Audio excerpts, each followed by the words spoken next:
What Savitri व्रत कथा एक ऐसा व्रत जिसमें हिंदू धर्म में आस्था रखने वाली सभी स्त्रियां अपने पति की लंबी उम्र और संतान प्राप्ति की कामना करती हैं। उत्तर भारत में तो यह व्रत काफी लोकप्रिय है और दक्षिण भारत में भी कुछ राज्यों में इसकी मान्यता है। वट पूर्णिमा व्रत का पर्व विशेष तौर पर गुजरात, महाराष्ट्र, गोवा समेत दक्षिण भारत में मनाया जाता है। ये पर्व ठीक उसी तरह से मनाया जाता है जिस तरह से उत्तर भारत में वट सावित्री व्रत का पर्व मनाया जाता है। जहां वट सावित्री व्रत ज्येष्ठ मास की अमावस्या को रखा जाता है, वहीं वट पूर्णिमा व्रत ज्येष्ठ की पूर्णिमा तिथि को मनाया जाता है। मान्यता है यह व्रत रखने सुहागिन महिलाओं को अखंड सौभाग्यवती होने का फल प्राप्त होता है तथा घर में सुख, शांति और पति की लंबी उम्र होती है। इस व्रत की तिथि को लेकर पौराणिक ग्रंथों में भी भिन्न भिन्न मत मिलते हैं। दरअसल इस व्रत को ज्येष्ठ माह की अमावस्या और इसी मास की पूर्णिमा को मनाया जाता है। एक और जहां निर्णयामृत के अनुसार वट सावित्री व्रत ज्येष्ठ मास की अमावस्या को किया जाता है, तो वहीं स्कंद पुराण एवं भविष्योत्तर पुराण इसे ज्येष्ठ पूर्णिमा पर करने का निर्देश देते हैं। पौराणिक, प्रामाणिक एवं प्रचलित वट सावित्री व्रत कथा के अनुसार सावित्री के पति अल्पायु थे। उसी समय देवर्षि नारद आए और सावित्री से कहने लगे कि तुम्हारा पति अल्पायु है, आप कोई दूसरा वर मांग लें।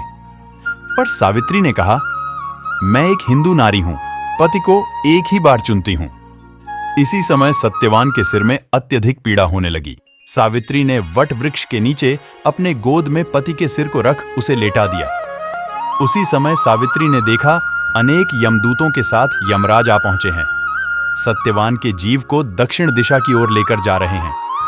यह देख सावित्री भी यमराज के पीछे पीछे चल देती हैं। उन्हें आता देख यमराज ने कहा कि हे पतिव्रता नारी, पृथ्वी तक ही पत्नी अपने पति का साथ देती है, अब तुम वापस लौट जाओ। उनकी इस बात पर सावित्री ने कहा, जहां मेरे पति रहेंगे मुझे उनके साथ रहना है, यही मेरा पत्नी धर्म है। सावित्री के मुख से यह उत्तर सुनकर यमराज बड़े प्रसन्न हुए। उन्होंने सावित्री को वर मांगने को कहा और बोले, मैं तुम्हें 3 वर देता हूं, बोलो तुम कौन कौन से 3 वर लोगी।